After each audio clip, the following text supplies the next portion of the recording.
Hello friends, आज हम लोग सक्षमता परीक्षा के बारे में कुछ बातें करेंगे।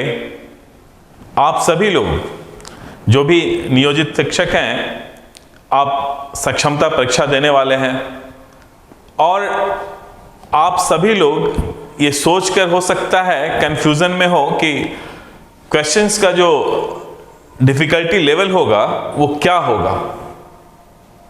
तो फ्रेंड्स, यहां पे कुछ चीजें एकदम क्रिस्टल क्लियर हो जाने की आवश्यकता है। सबसे पहले जब आप देखेंगे सक्षमता परीक्षा, तो सक्षमता परीक्षा जो है वो BSEB पटना यानी बिहार विद्यालय परीक्षा समिति आपका ये परीक्षा कंडक्ट करने वाली है, ना कि BPSC।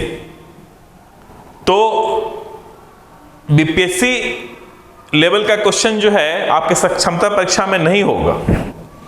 दूसरा, ये सबसे इंपॉर्टेंट बात जो आपको समझने की आवश्यकता है वो ये है कि ये जो एग्जामिनेशन है क्वालिफाइंग एग्जामिनेशन है। आपको जस्ट क्वालिफाई कर जाना है बस।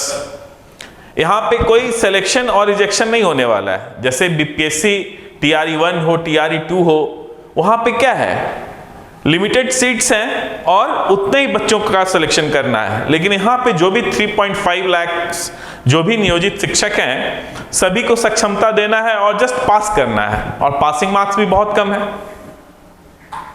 तो यहाँ पे यही समझना है कि ये क्वालिफाइंग नेचर है। यहाँ पे ऐसा नहीं है कि 3.5 लाख जो शिक्षक हैं उनमें से किन्हीं को निकालना है। सभी का सीट तो कंफर्म है, सभी आप लोग अपने अपने पोस्ट पे काम कर रहे हैं, अपने पद पे काम कर रहे हैं। तो यहां पे किसी को हटाना नहीं है, हम लोगों को किसी को रिजेक्ट नहीं करना है, किसी को सेलेक्ट नहीं करना है। तो इससे आप ये समझ लीजिए कि जो क्वेश्चन का डिफिकल्टी लेवल होगा वो उस स्टैंडर्ड का नहीं होगा जो आप सोच रहे हैं। BPSC लेवल का तो बिल्कुल भी नहीं होगा। तो जब आप देखेंगे बिहार स्कूल एग्जामिनेशन बोर्ड जो है, बिहार विद्यालय परीक्षा समिति जो है, वो आपका एग्जाम कंडक्ट करने वाली है। और आप सभी लोग जानते हैं जो टेट का एग्जामिनेशन जो है, स्टेट का जो टेट होता है, वो एग्जामिनेशन कौन कंडक्ट करती है? BSEB। तो वहां पे देखते हैं आप लेवल जो है, जो स्टैंडर्ड है क्वेश्चंस का, वो बहुत डिफिकल्ट नहीं होता है।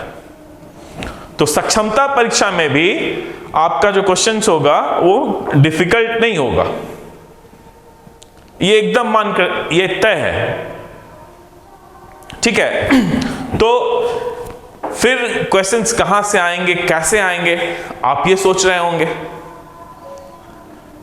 बहुत सारे लोग जो सक्षमता परीक्षा के बारे में आप लोगों को पढ़ा रहे हैं, बहुत सारे YouTube पे या फिर ऐसे जो पढ़ा रहे हैं, तो आपको क्या पढ़ा रहे थे? कुछ भी पढ़ाए जा रहे थे। CDP, चाइल्ड डेवलपमेंट, ये सब कोई आवश्यकता नहीं, ये सब क्वेश्चंस नहीं आने वाले एग्जाम। यहां से बिल्कुल एक भी क्वेश्चंस नहीं आएंगे एग्जामिनेशंस में। तो फिर आएंगे कहां से? तो आप बिल्कुल ये मानकर चलिए जो क्वेश्चंस होगा वो आपके टेक्स्ट बुक से होगा, जो आप लोग बच्चों को पढ़ाते हैं। जैसे मान लीजिए आप क्लास 1 to 5 इसके लिए अपेयर होने वाले हैं। प्राइमरी टीचर्स जो हैं वो सक्षमता परीक्षा देंगे। तो जो टेक्स्ट बुक आपका है, ठीक है, तो इसमें कितने आपको पता है 150 क्वेश्चंस होगा। 150 क्वेश्चंस होंगे। 150 में क्या होगा, 30 क्वेश्चंस आपके लैंग्वेज से हो जाएगा, जो भी लैंग्वेज आपका, हिंदी प्लस इंग्लिश। फिर 40 क्वेश्चंस जो है वो आप जब आप देखेंगे 6 to 8 में, 9 to 10 में, तो ये 40 क्वेश्चंस कहां से आएगा? जनरल स्टडीज से आएगा।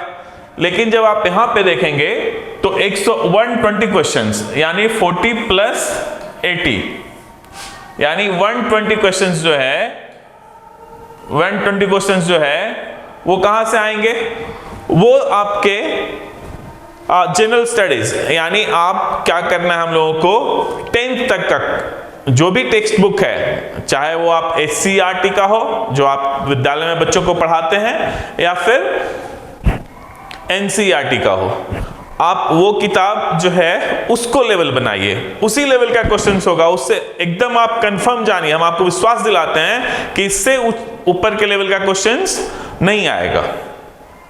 और सबसे बड़ी बात है कि जो आपको एग्जाम्स में मार्क्स लाना है वो बहुत कम मार्क्स लाना है, आप सभी लोग जानते हैं, ठीक है। 150 में से बहुत कम आपको सही करना है, लाइक 40% आपको लाना है। कितना? 60 क्वेश्चन। जनरल के लिए 60 क्वेश्चन आप सही कर देंगे, 150 में से 60 सही नहीं कर सकते हैं? कर सकते हैं, यदि आप अच्छे से पढ़ लेते हैं तो आ जाएगा, ये जनरल के लिए हो जाएगा।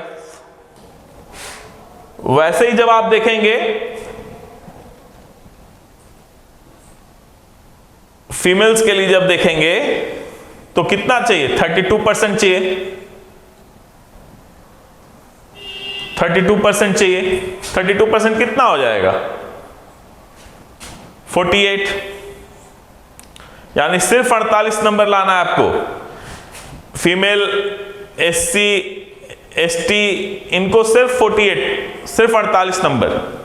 OBC वगैरह को कितना लाना है? 55 सिर्फ लाना है।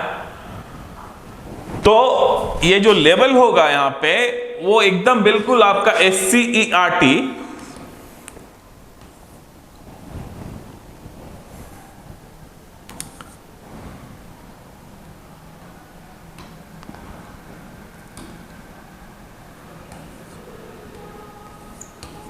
SCERT या NCERT, जो भी आपको पढ़ना चाहते हैं उससे आप पढ़ लीजिए।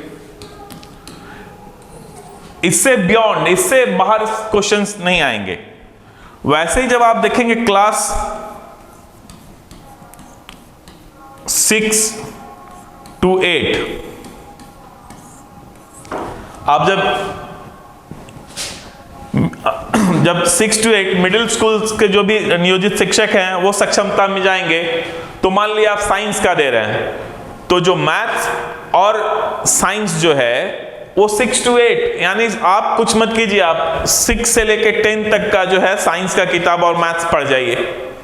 और यहाँ पे क्या होगा? 40 क्वेश्चंस आएंगे आपके जनरल स्टडीज का, 30 लैंग्वेज का हो जाएगा और 80 जो है आपके सब्जेक्ट से होंगे। तो मान लिया आप साइंस के टीचर हैं तो मैथ्स और साइंस ये दोनों मिलाकर जो है आपके 80 क्वेश्चंस होंगे, 40 मैथ्स से होगा और 40 साइंस से होगा। तो यहां पे भी जब आप देखेंगे ना, आप ये मत सोचिए कि बहुत डिफिकल्ट क्वेश्चंस होगा, बहुत टफ क्वेश्चंस होगा, नहीं।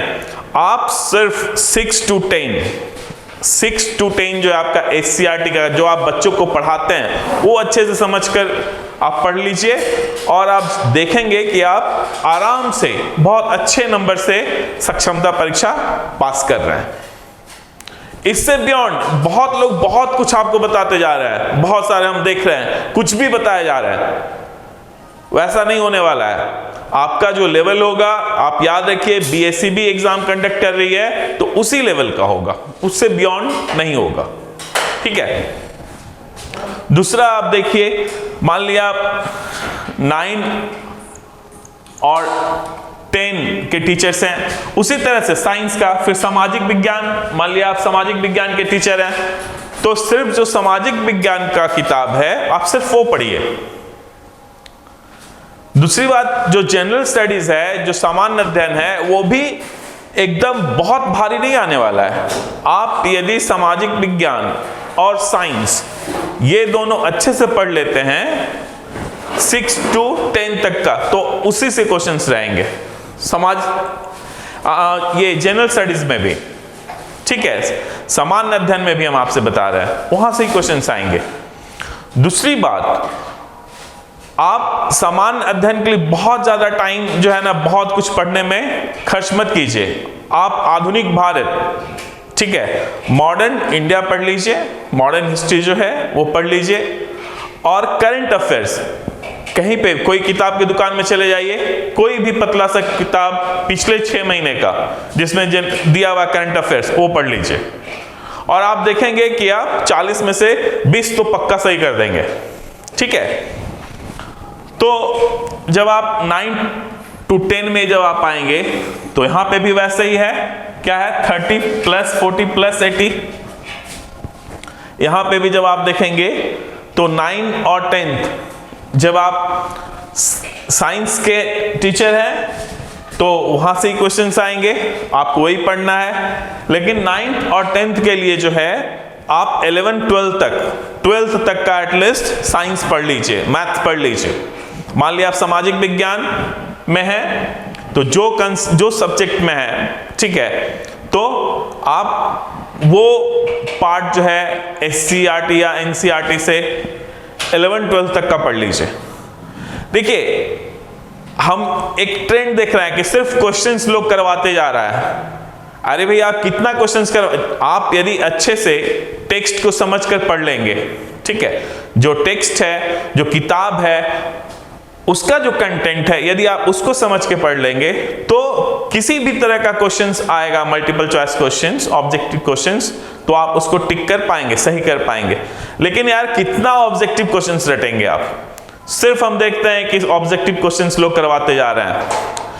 आप फोकस कीजिए पढ़ने पे। अभी 15 दिन बचा हुआ है आपके हाथ में, 15 दिन है आपका। 26 तारीख से एग्जाम स्टार्ट होगा, 13 मार्च तक चलेगा। और ऐसा नहीं कि एक ही सक्षमता होने वाला है, इसके बाद नेक्स्ट भी होगा। तो अभी से आप ये देखिए ना कि हम किताब पढ़ लें, छठा से लेकर यहां तक के लिए जो है 8 तक के लिए, फर्स्ट 1 to 5 इसमें भी आपको पढ़ना पड़ेगा, 10 तक का किताब पढ़ना पड़ेगा। यहां पे भी 10 तक का किताब पढ़ना पड़ेगा 6 to 8 के लिए, और यहां पे 12 तक का किताब पढ़ना पड़ेगा।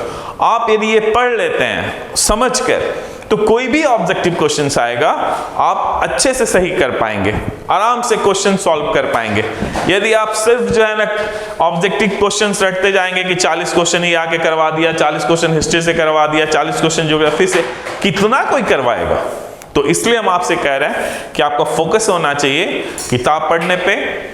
और एकदम स्पष्ट जान लीजिए, यदि आप 6 to 10 तक का सामाजिक विज्ञान, ठीक है, ज्योग्राफी, सामाजिक विज्ञान और साइंस, यदि ये आप पढ़ लेते हैं तो आपका ये सामान्य अध्ययन यानी जो 40 क्वेश्चंस है इसमें भी हेल्प करेगा, और 80 में तो करेगा ही करेगा। इसमें तो जो सब्जेक्ट आपका है, जिस सब्जेक्ट से आप टीचर हैं, वो सब्जेक्ट का आपका एग्जामिनेशन होगा।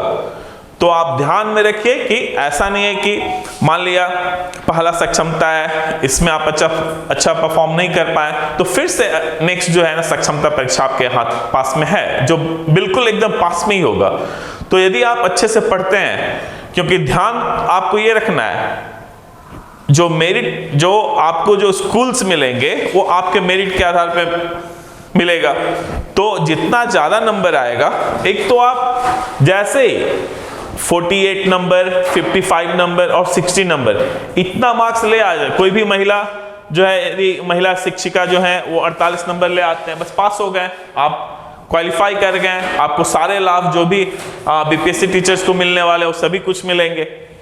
वैसे ही जनरल को, सामान्य जो है उनको 60 नंबर ले आना है तो उनको सारे लाभ मिलेंगे, ठीक है। तो ये तो है, इतना नंबर आप ले आएंगे, आप क्वालिफाई कर गए, आप विशिष्ट शिक्षक हो गए। लेकिन यदि आप मनचाहा विद्यालय मतलब जिला चाहते हैं तो उसके लिए आपको जो मेरिट लिस्ट है उसमें ऊपर होना होगा, उसके लिए अच्छे मार्क्स लाने होंगे आपको। तो अच्छे मार्क्स कैसे लेकर आ पाएंगे? आप पढ़िए। मैं आपसे एक ही बात कहूंगा, यदि सक्षमता में आपको अच्छे मार्क्स लाने हैं तो आप फोकस इधर उधर मत कीजिए। बिल्कुल, मैं देख रहा था बहुत सारे यूट्यूब पे जो पढ़ा रहे हैं, या बहुत सारे जो बुक्स आ गए हैं मार्केट में, वो बहुत हाई फाई, बहुत ज़्यादा डिफिकल्ट, मतलब उनके दिमाग में है कि बीपीएससी लेवल का क्वेश्चंस आएगा। लेकिन हम आपसे एकदम गारंटी के साथ हम आपको बता रहे हैं कि वैसा कुछ नहीं होने वाला है। क्वेश्चंस आपके जो आप पढ़ाते हैं बुक्स बच्चों को, वहां से ही क्वेश्चंस आएगा। और एकदम दिमाग में रखिएगा, ये एग्जाम बीपीएससी नहीं कंडक्ट कर रही है, ये एग्जाम बीएसईबी कर रही है। और वहां पे ये जो आपका एग्जाम होगा क्वालिफाइंग नेचर का होगा। यहाँ पे किसी को हटाना नहीं है, रिजेक्ट नहीं करना है, सेलेक्ट नहीं करना है, सिर्फ क्वालिफाई करना है। और गवर्नमेंट बिल्कुल ये चाहेगी कि मैक्सिमम जो भी 3.5 लाख हमारे नियोजित शिक्षक हैं सब के सब जो है क्वालिफाई कर जाएं, तो उसके अनुसार क्वेश्चंस सेट होगा और आप सभी लोग जो है आराम से इजीली जो है क्वालिफाई कर पाएंगे। लेकिन हाँ, इसके लिए बेसिक होना चाहिए और आप इस चीज को पढ़िए, ठीक है। Thank you.